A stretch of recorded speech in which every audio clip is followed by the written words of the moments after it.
السلام عليكم. اليوم مع وصفة موعدكم بهذا الصابلي اللي هو صابلي المحلات ولا صابلي المقاهي. يعني عبرت 250 غرام راح يدير لنا كميه لاباس بها، والحبه كما رانا نشوفوا يعني كبيره. حبه واحده مع كاس قهوه حليب راح تكون كافيه. يلا تبعي معايا باش تلاحظي يعني تكتشفي الطريقه كيفاش حضرته، والتزيين كما راكم تشوفوا زينته تزيين مختلف وكل وحده تزين كما حبت. يلا تبعي معايا للاخر باش تكتشفي الطريقه كيفاش حضرت هاد لي صابلي تاعنا اليوم اللي يذوب ويذوب ويذوب في الفرن. واش راح نحتاجو في الوصفه؟ عندي 250 غرام مارغرين طريه اللي راح ندير لها كاس تاع السكر رطب، نزيد معاهم نص كاس نتاع الزيت. انا ندير كلش مع بعض لانه رايحه نخدم بالباتر، لكن راح تخدمي بيدك ديري بالتدريج. ندير مغرفه صغيره تاع لافاني حتى الانسان شويه يسهل على روحه. ولا عندك بيتخا دير في بيتخا وخليه يدور. ندير عليهم 3 بيضات كاملين، ندير كلش في الاول لانه الباتر راح يسهل عليا. ونخلط كل شيء بالباتر حتى نتحصلوا على خليط اللي يكون كريمي. بسم الله.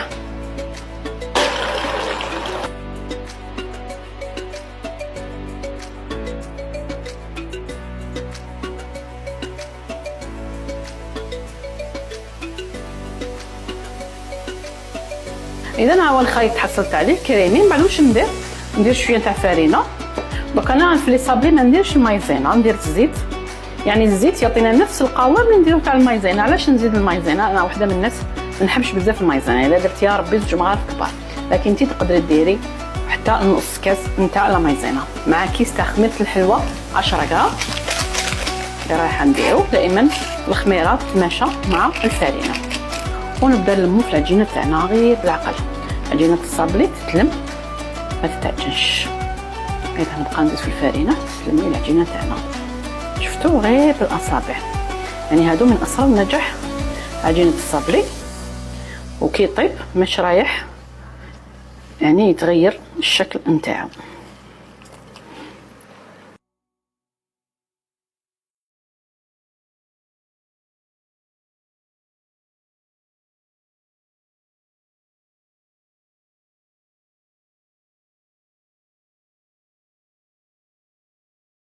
اذا ها هي العجينه اللي تحصلت عليها، تكون طريه وما تلصقش في اليد. شحال درت لي فرينه؟ درت لي هكذاك قريب 800 غرام، يعني راح تدي 700 800 غرام على حساب البيض نتاعك. ونبدا بتشكيل الصابلي تاعنا. انا خيرت طابع يكون شويه كبير، رقم 80 يعني تاع المحلات ولا تاع المقاهي يجي كبير ويجي كبير على هذا. انا خيرت هذا وهذه باش ندير هكذا ثقب في الوسط. اذا دائما استعملي كيس بلاستيكي، هذيك قاعده دائما نذكر هذا الشيء. ديري كيس بلاستيكي ما راكي خاسره والو، تردي الحبه بكل سهوله، ما تجيكش العجينه ما تجيكش مشقه، مش راح تزيدي الفرينه كل مره. يعني هادو كامل ايجابيات نتاع الكيس البلاستيك. اذا ندير عليه ساشي من فوق هكذا باش ما يستقليش في الحلال، ونبدا نفتح. يعني هاد لي زاستيس بالك تتبان لك بلي حاجه ماشي مهمه، لكن هي مهمه في نجاح الوصفه. اذا نفتح العجينه تاعنا ما تكونش رقيقه بزاف وما تكونش خشينه. اذا ها هي العجينه تاعنا. شوفوا تخرج العجينه نقيه. نطبع دوائر. داك هو معروف بالشكل دائره، نديروه دائره. اذا نطبع نرفد. هذا فاش مليح الكيس بلاستيكي. شوفوا الحبه هذيك هي كي تخمر ندير حبه فوق حبه يجونا هذيك هي، ونديرهم في السنيوه. من بعد ما درتهم في السنيوه انا هذا الثقب الوسطاني ما نديروش فوق البلان دو طرافاي، لانه كي ترفديها وهي متقوبه قد تخسر لك. انا نديرو كي نحط الحبه في السنيوه، يعني احسن طريقه. ندير هكذا ثقب في الوسط. هذاك الثقب اللي درتو الاول حسيتو صغير، يلا هذا خير. نعاود نثقبهم كاملين هكذا في الوسط ونحي الوسطاني بالموس. شفتوا العمليه هكذا تجينا سهله، والحبه يعني مش رايحه تفسد لك. اذا نحسب كل حبه مع اختها وندخلهم الفرن على 170 درجه 180 حتى يطيبوا. نحب لي صابلي شويه محمرين، علاش؟ باش كي يطولوا يطراو ماش راح يجيو معجنين. لا خليتهم بيضه تحسيت ولات معجنه، لكن لا حمرتيها تولي بنينه. اذا نطيب كامل ونكمل كامل العجينه اللي عندي ونرجع لكم. اذا هي الكميه اللي عملتها لي العجينه، شوفوا ما شاء الله، والحبه كبيره، شفتوا؟ ها هو معنا يعني كامله، تاكلي حبه ما تزيديش مع كاس قهوه حليب. حبيتي تصغريه يقطع لك اكثر. اذا دوك ندوزو للتزيين. التزيين الاول واش راح ندير؟ راح ندير شوكولا. انا عندي اوبتيلا شوكولا بالحليب اللي رايحه نقطعها قطع صغيره. دائما شوكولا تتقطع هكذا قطع صغيره صغيره قبل ما ندوبوها في حمام مائي، ولا كما تقدري تذوبيها في الميكرووند، لكن كل 20 سكوند كل 20 ثانيه تخلطيها. اذا نقطعها، اذا نديرها في طبسي هكذا هابط. انا راح ندوبها في الميكرووند، اذا كل 10 ثواني نخلطها.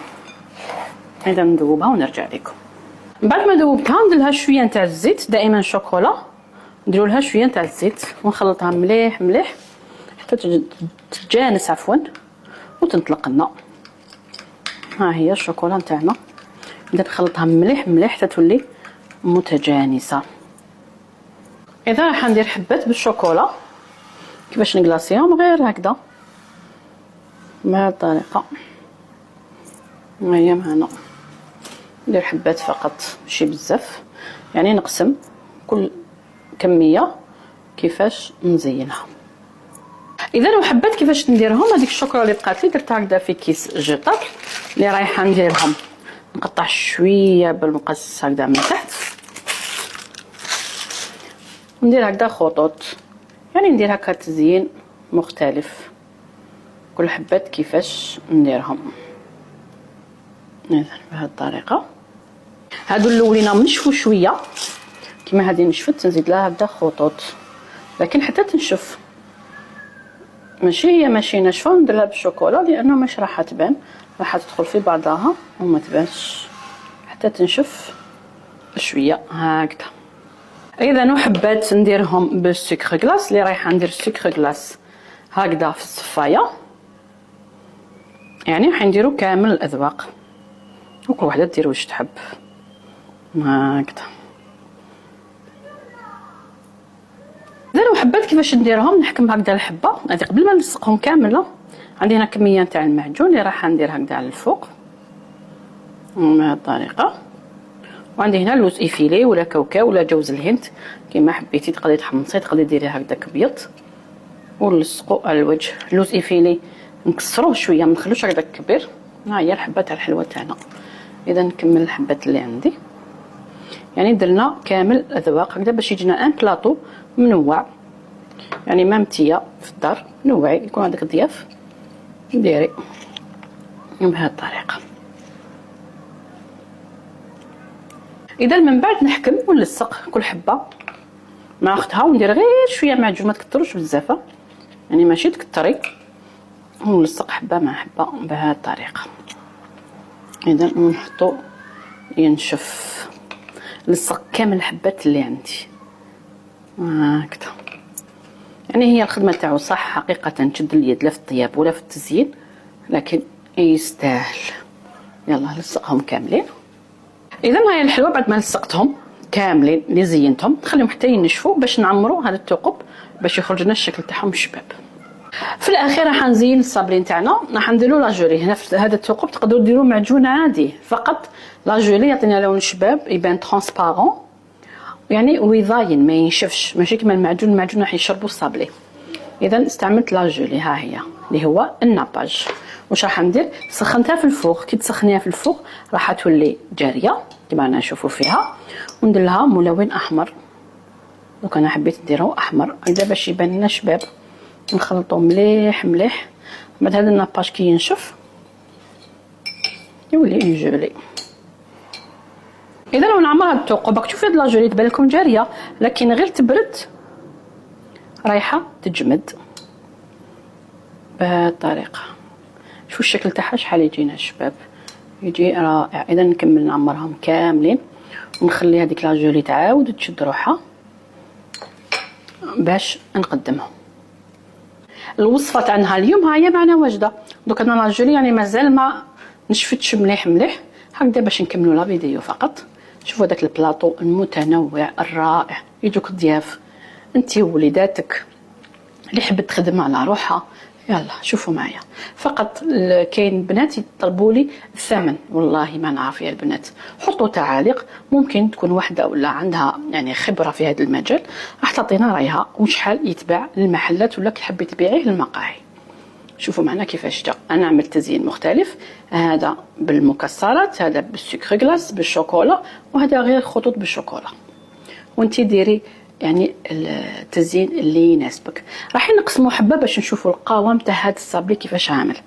انا واحده من الناس نعشق الصابلي كيكون جديد، نحبه كيكون جديد هذاك النهار اللي يطيب، لانه تجي فيه واحد القرمشه مع الهشاشه تحفه. وكل ما يطول بطبيعه الحال راح يطلع. اذا راح نقسموا حبه، ها هو معنا، بسم الله، تحفه مرمل. كما سبق وذكرت انا ما نستعملش كامل لا مايزينا، لانه هذيك الزيت هي اللي تدير لك هذيك الهشاشه. تحفه. شوفوا كيفاش طيبتوه محمر، الله الله عليه. ما عليكم غير تجربوا الوصفه. والى الملتقى ان شاء الله مع وصفه جديده، والى اللقاء.